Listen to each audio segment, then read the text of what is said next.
Did you know that time's different when you move at different speeds? That when you move through space, you change the rate at which you move into the future? Well, you can't really notice these differences for everyday speeds, but for really high speeds, like for rockets traveling about half the speed of light, these time differences can be noticed.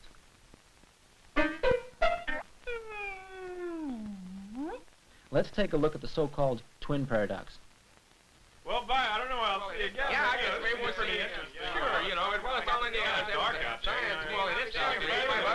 You brought lunch, you know.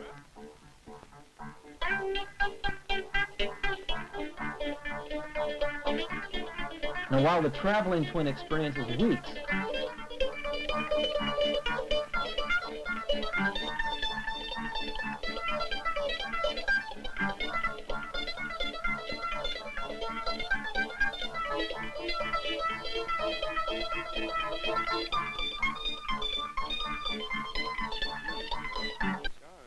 the stay-at-home twin experiences years. No, I think I'll just sit here and do nothing. Yeah, that sounds like, yeah, I'll do that.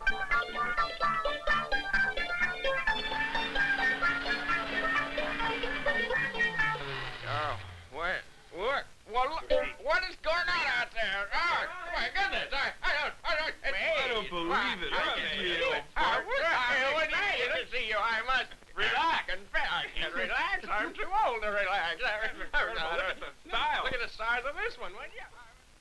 Could a situation like this be true? You bet it can. This is time dilation. We can see time dilation by comparing clocks from different frames of reference, say from the Earth and from a high-speed rocket ship. Now, a clock can be anything that measures periodic intervals of time. To simplify, we're going to let the ticks of our clock be periodic flashes of light. Look at the light flashes emitted by the stationary rocket ship. Now, some time goes by before they reach the distant planet, but since there's no relative motion involved, successive flashes get to the planet at regularly spaced intervals. That's to say, both the sender and the receiver will agree on the time intervals between the flashes.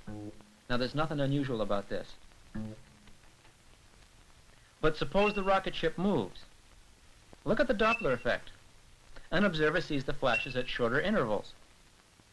Suppose the ship moves fast enough so an observer sees the flashes at intervals twice as short as the ship sends them. Then if the ship moves away just as fast now, an observer is going to see intervals twice as long. Like if the rocket sends a flash every 6 minutes, they'll be seen every 12 minutes by the observer when the rocket moves away, but every 3 minutes when the rocket's approaching. Now let's apply this to time dilation. If the ship passes by the Earth and moves away at the same high speed for 1 hour, and quickly turns around and then returns in 1 hour, rocket ship time, this 2-hour trip is seen by the Earth as taking place not in 2 hours, but in 2.5 hours. And this is because the ship and the Earth have been in completely different realms of time.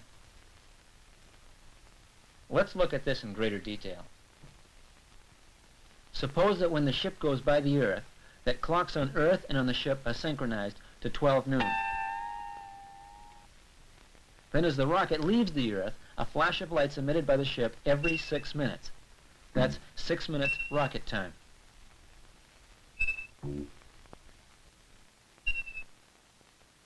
Then the ship emits 10 of these 6-minute flashes while going away from the Earth. The 10th flash is going to be emitted 60 minutes after leaving the Earth. Then the ship's clock is going to read 1 o'clock just when this 10th flash is emitted. Now suppose this is the moment that the ship turns around. Our Earth observers don't see the turnaround until they see the 10th flash. Now here it comes. It's going to take some time for it to get to them.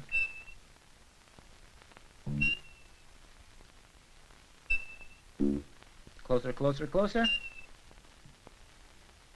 Bam, there it is. 10 flashes, 12 minutes apart. That's 120 minutes, 2 hours. So that means it's 2 o'clock now on Earth. Now the 10 flashes the ship emits when approaching the Earth, they're going to be seen 3 minutes apart, or all 10 in 30 minutes. The first is 3 minutes after 2 o'clock, Earth time. The next is 3 minutes later, and so on, until the last flash is emitted just as the ship whizzes past the Earth. And that's going to be 2:30, Earth time. So a clock aboard the rocket ship reads 2 o'clock, while a clock on the Earth reads 2:30. This checks out. Check the figures.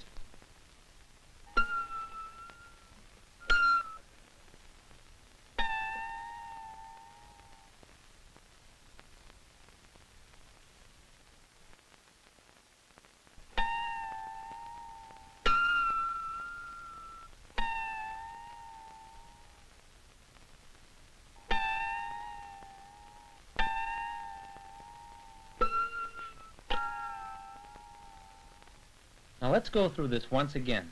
Watch carefully and compare the clocks.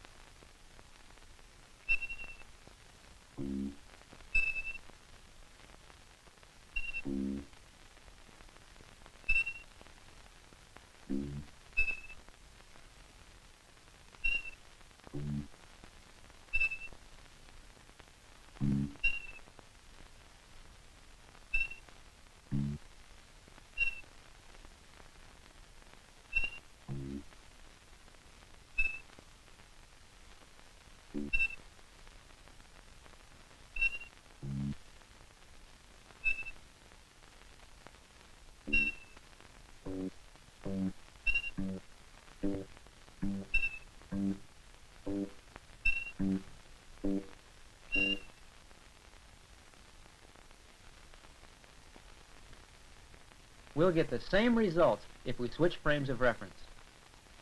The Earth will send flashes now at 6-minute intervals, and the rocket ship will observe them while again departing and returning on what for the ship is a 2-hour journey, 1 hour out and 1 hour back. While going away, the ship's going to see flashes 12 minutes apart.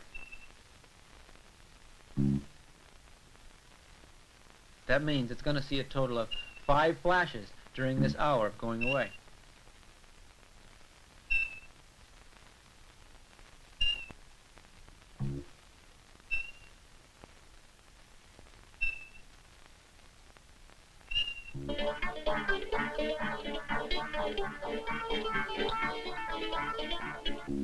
See that? Now while returning, the ship sees flashes 3 minutes apart. It's going to see a total of 20 during the hour of return. For the round trip, then, the Earth emits a total of 25 flashes. At 6-minute intervals, that's 150 minutes, or 2.5 hours.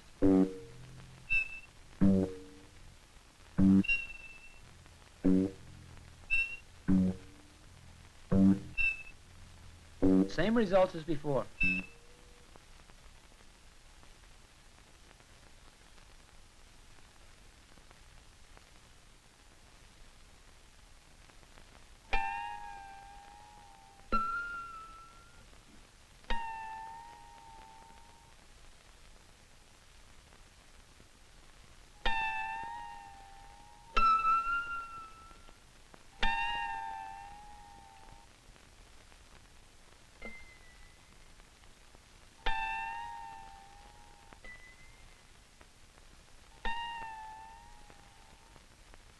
So from either frame of reference, a person on Earth ages more than a person in a high-speed rocket ship.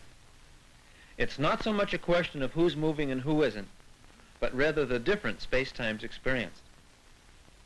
The person on Earth remains in one space-time throughout the experiment, whereas the person in the rocket ship is in a completely different realm of time while traversing space going away from the Earth, and in still another realm of time while traversing space and coming back to the Earth. That's 2 space-times. 2 space-times separated by the acceleration of the ship and turning around. Now that acceleration is interesting in its own right. Get to that in general relativity. But we see that the details of that acceleration aren't really essential in this case. The principal significance of that acceleration is that it marks the changing from one space-time to another. Now our twins have been in different space-times, and they can meet again at the same place in space, but only at the expense of time. Isn't that great? That's time dilation. Peace. Where did the time go? Does anybody know? When did the day break? Did someone drop it? Was it a mistake? I've got a notion, circular motion, I'm flying out in the ocean.